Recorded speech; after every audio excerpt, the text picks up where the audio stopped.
The theology of Tertullian of Carthage. Tertullian of Carthage ministered from about 190 AD to 225 AD. The historical evidence proves that the founding fathers of Arianism and Trinitarianism were influenced by pagan Greek philosophical thought, while Justin, Hippolytus, Clement of Alexandria, and Origen were clearly influenced by Greek philosophy. The historical evidence proves that Tertullian was also influenced by elements of Greek philosophy himself.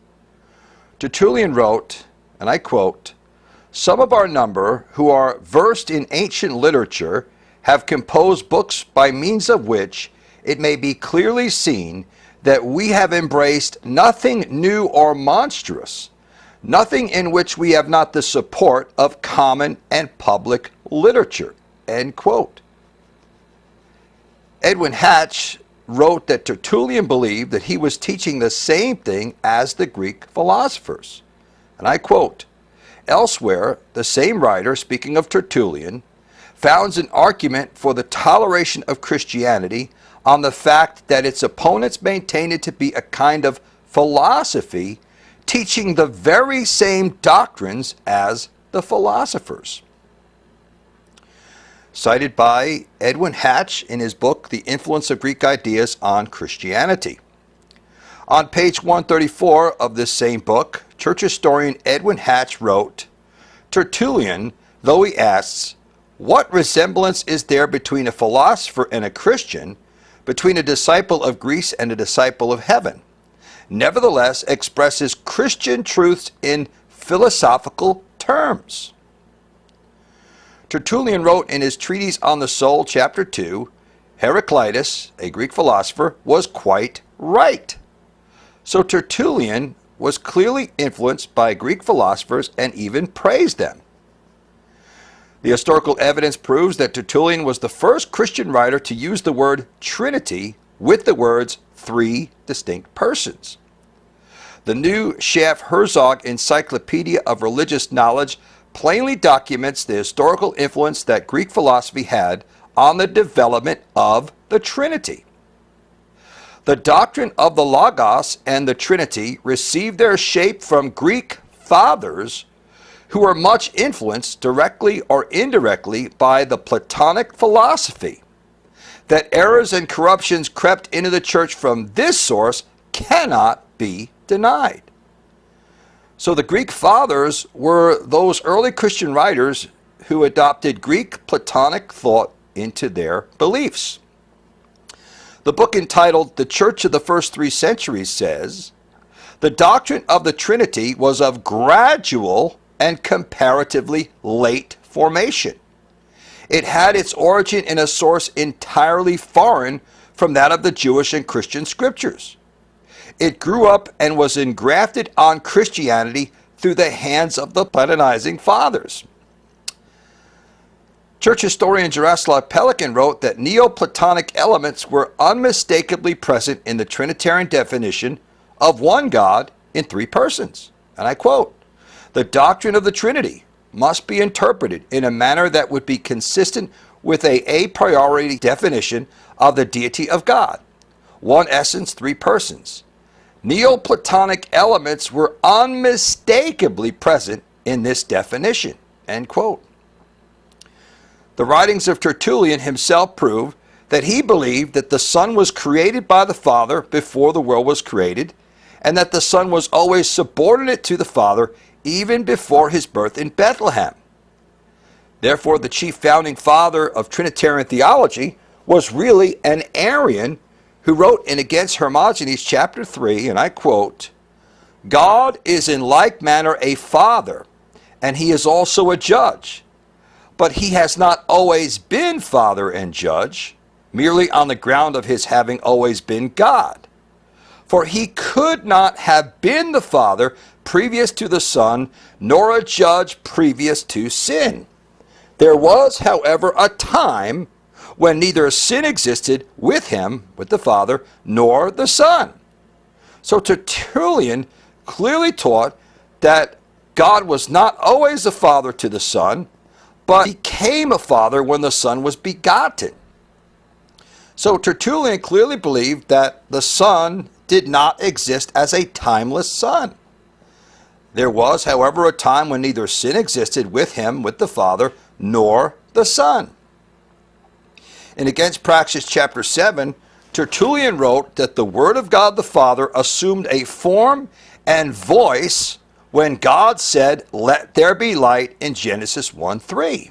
And I quote, "Then therefore does the Word also himself assume his own form and glorious garb, his own sound and vocal utterance, when God said, 'Let there be light.'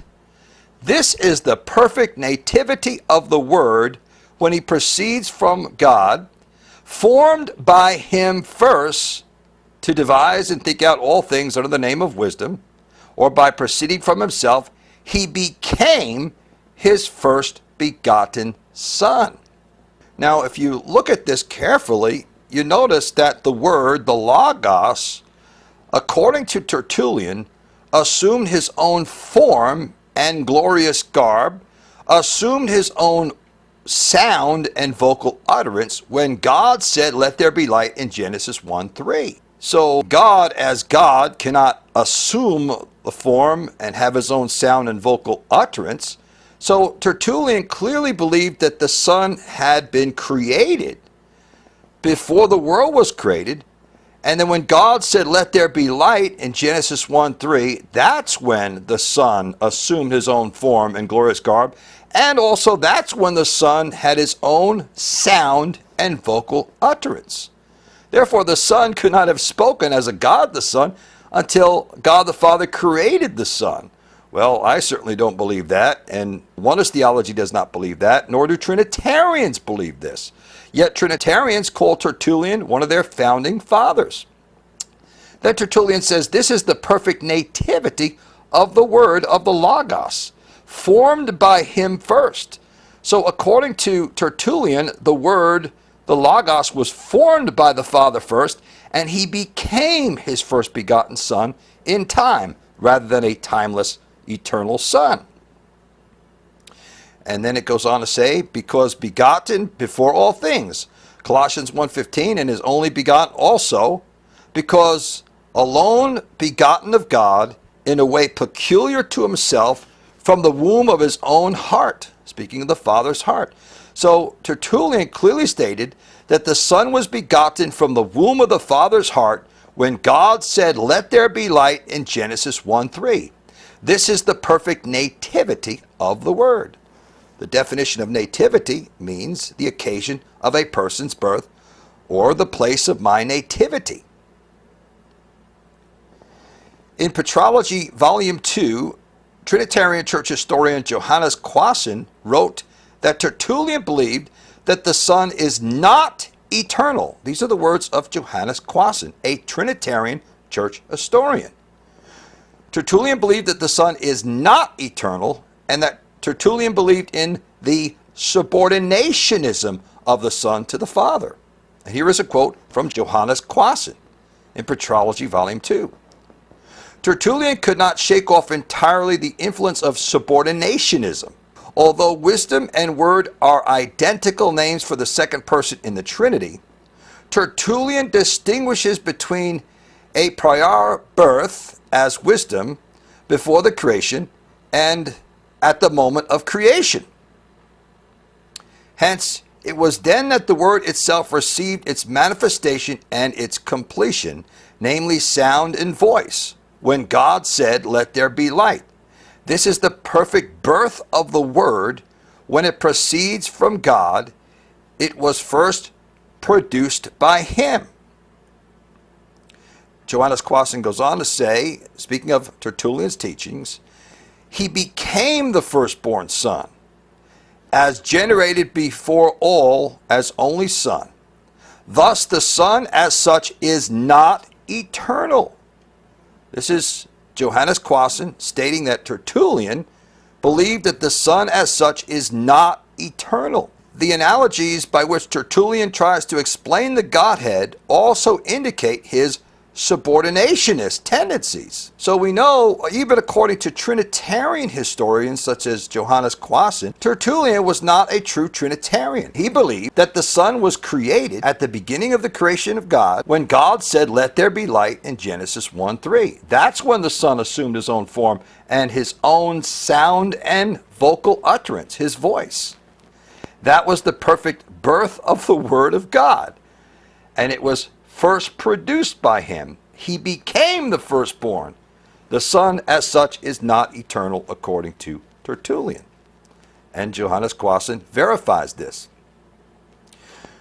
Tertullian wrote that the modalistic monarchians, those who believed in oneness theology, were always the majority of the faithful in the West, and Origen admitted that the modalistic monarchians were the general run of Christians in the East.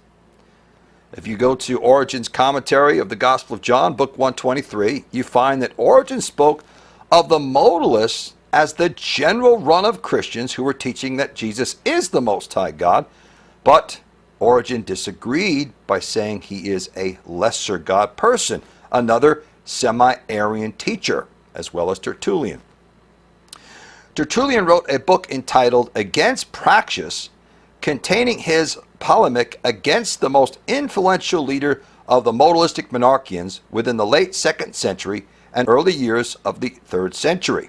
In Against Praxis, chapter 3, Tertullian wrote, and I quote, "For all the simple people, that I say not the thoughtless and ignorant, who are always the majority of the faithful, are startled at the dispensation of 3 in 1. They claim that the plurality and ordinance of Trinity is a division of unity." From Against Praxis, chapter 3. Tertullian clearly stated they who are always the majority of the faithful Christians rejected the plurality and ordinance of Trinity. The famed Eastern Orthodox historian Jaroslav Pelikan admitted that Tertullian's statement in Against Praxis chapter 3 proves that the modalistic monarchians were the simple people who are always the majority of the faithful. Tertullian himself proved 4 historical facts. Fact 1. Tertullian was the first Christian writer on record to use the word Trinity with the words 3 persons. Fact 2. Tertullian believed that the Son was created as a subordinate lesser God person in heaven before his birth in Bethlehem, which is akin to Arianism. Fact 3. Tertullian admitted that the oneness modalists were always the majority of the faithful Christian believers in his lifetime, and that this Christian majority believed that Jesus had eternally existed as the Father before becoming a man. And fact 4. No early Christians that lived during the lifetime of Tertullian from 190 to 225 AD, actually he lived before 190, but during the time he ministered, roughly from 190 to 225 AD, no early Christians that lived during his ministry lifetime believed that Jesus pre-existed as the timeless, eternal God, except the modalistic monarchians. Therefore, it was the oneness modalists who were teaching that the Son has always existed as the eternal God by being the Father before he was begotten, whereas those that were teaching against the modalists were the semi-Arians like Tertullian, who were stating that Jesus is not an eternal, timeless God person before his birth in Bethlehem, but he was created.